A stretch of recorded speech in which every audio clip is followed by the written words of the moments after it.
のぞみ、この前大阪のお店で大きにって言われたんだ。大きにってありがとうだよね。同じ日本語なのに言葉が全然違うね。そう。それに大きには大きいに少し似ていると思わない？じゃあ大きには大きいありがとう？惜しい。実は全く関係がないわけではないんだよ。冗談のつもりだったのに当たった？今日は日本人が使うありがとうの仲間を見ていきます。話すのは大きにの由来とどうもの不思議、そして場面に合う言い方の3つです。ということで始まりましたレイトナイトジャパニーズチャット。私たちみさきとなざみがお届けします。今夜も楽しく話していきましょう。まず大きいと大きにの関係から見てみよう。本当に親戚なの？顔が少し似ているだけじゃなくて？昔も日本語には大きなりという言葉がありました。そこから大きにという形も使われたんだ。その大きには今の大きいという意味？物の大きさより大いにやとてもに近い使い方です。大いに感謝しますの大いにと同じ仲間だね。昔はとてもありがとうみたいな形だったの？そう考えるとわかりやすいよ。大きいありがとうは冗談だけど、方向は意外と近かったね。今日の私、言葉の探偵になれるかもしれない。昔は大きにありがとうや大きにかたじけないのような言い方がありました。大きには後ろの感謝の言葉を強くしていたんだね。そう、後ろの部分が少しずつ省略され、大きにだけでも感謝が伝わるようになったと考えられています。ありがとうが隠れているんだ。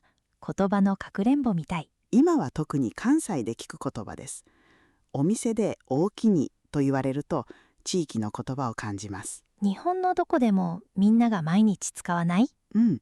自分から無理に使わなくても大丈夫。まずは関西のありがとうだと分かれば十分だよ。大阪に着いた瞬間、全部大きに変えなくていいんだね。次はどうも。これも後ろの言葉が隠れることがあります。どうもありがとうのありがとうが消えて、どうもだけになる。その通り。どうもはもともと気持ちの強さを表す言葉です。本当にやとてもに近い働きをすることがあります。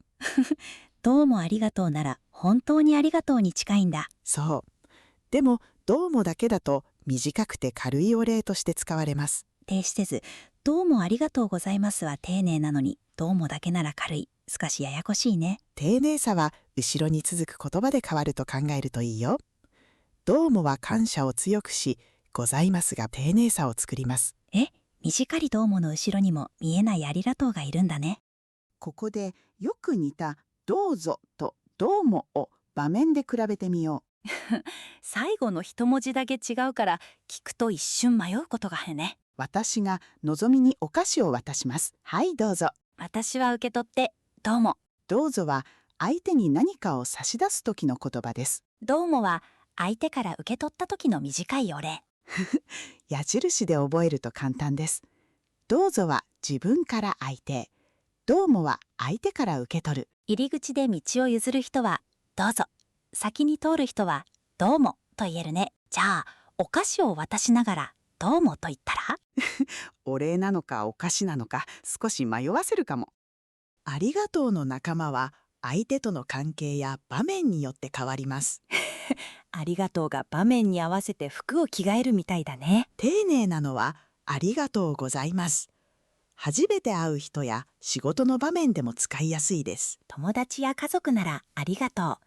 メッセージではありがとうと短くすることもある。サンキューはさらに軽くて親しい相手との会話で使います。あざっすやあざっすも聞くよね。最初は何の言葉かわからないかも。これはありがとうございますが大きく短くなったとても砕けた言い方。目上の人や丁寧な場面では避けた方が安全です。迷った時はありがとうございますを切れば大丈夫だね。最後に自然に聞こえる発音の小さなコツです。どうもとありがとうにはどちらもうが書いてあるね。でもどうもと一文字ずつ分けて読むわけではありません。どうはどう、つまり長いおの音です。どうも。最初のおを少し伸ばす感じだね。ありがとうの最後も問うと分けず、とに近い長い音になります。ありがとう。書くときはありがとうだけど、聞こえる音はありがとうに近い。うが消えたのではありません。前のおと一緒になって長い音を作ると覚えてね。どうもと伸ばしすぎると急に芸人の挨拶みたいになるから注意だね。では場面を見ながら今日の3つをまとめよう。関西のお店で大きにと聞こえたら隠れているありがとうを見つけた合図。1つ目、大きには昔の大いに似たいう言葉から生まれました。2つ目、どうもだけでも短いお礼になる。3つ目、迷ったらありがとうございますが一番安全です。今日はありがとうが何回も着替えたね。次にどうもを聞いたら後ろに隠れたありがとうを思い出してみてください。見えないありがとうを探すゲームだね。今夜も最後まで聞いてくれてありがとうございました。日本語にはまだまだ小さななんでが隠れています。次回も一緒に日本語の謎を見つけていきましょう。よかったらチャンネル登録をして次のおしゃべりにも遊びに来てね。それではまた次の夜におやすみなさい。おやすみなさい。